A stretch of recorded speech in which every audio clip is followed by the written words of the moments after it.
ஈழப் போராட்டத்தின் மிக கொடூரமான மற்றும் ஒரு நெஞ்சை பிளக்கும் ஒரு காட்சி.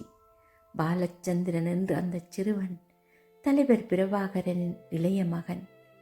எதுவும் அறியாத வயதில் கையில் ஒரு பிஸ்கெட் துண்டோடு பதுங்கு குழியில் அமர்ந்திருந்த அந்த புகைப்படம் உலகையே உலுக்கியது. அடுத்த சில நிமிடங்களில் அவனது மார்பில் குண்டுகள் பாய்ந்தன என்பது எவராலும் ஜீரணிக்க முடியாத துயரம்.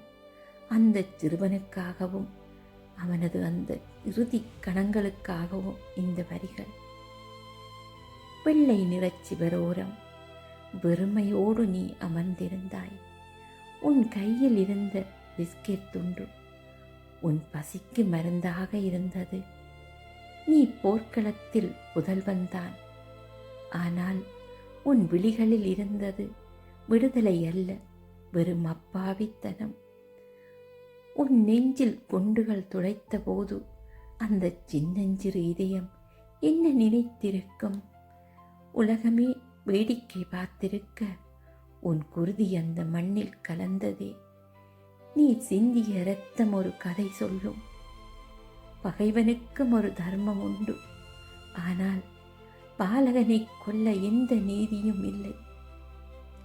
அந்த சிறுவனுக்கு துப்பாக்கி என்றால் என்னவென்று தெரியாது. அது மரணத்தை கொடுக்கும் என்பதும் தெரியாது. தனக்கு முன்னே நிற்பவர்கள் யார், அவர்கள் ஏன் தன்னை அப்படி பார்க்கிறார்கள் என்பதும் அவனுக்கு புரியவில்லை. அவன் தன் தந்தையின் பெயரை சொல்லவும் இல்லை, வீரவசனம் பேசவும் இல்லை. பசியால் அந்த பிஸ்கெட் துண்டை சுவைத்து கொண்டிருந்தான். அவனது அந்த பார்வை ஒன்றே போதும் இந்த உலகம் எவ்வளவு கொடூரமானது என்பதை சொல்ல.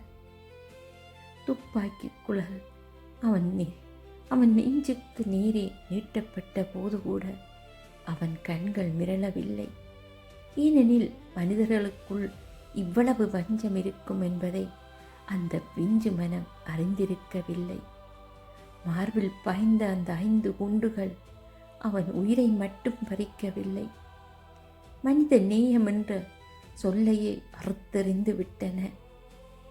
முள்ளிவாய்க்கால் நினைவுகள் என்று வரும்போது இந்த சிறுவனின் முகம் வராத இதயங்களே இருக்க முடியாது. உங்கள் வேதனையை பகிர்ந்து கொள்கிறேன். அந்த வலியை சொல்ல வார்த்தைகளே இல்லை.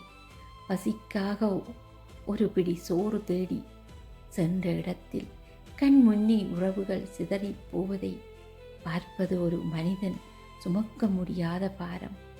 பிணங்களின் மீது பாதம் பதித்து உயிர் தப்பி வந்த அந்த நாட்கள், கனவிலும் துரத்தும் கசப்பான நிசங்கள், ஒரு பிடி சோற்றுக்காக ஓடிய கால்கள், உயிரற்ற உடல்களுக்குள் வழி தேடிய கொடுமை, கண் முன்னால் விழுந்த எரிகணைகள், சிதறிய சதைகள், சிதிலமாக கனவுகள், தூக்கக்கூட நேரமின்றி, தூக்கப்படக்கூட வழியின்றி மண்ணுக்குள் புதைந்த அந்த மரண ஊலங்கள்.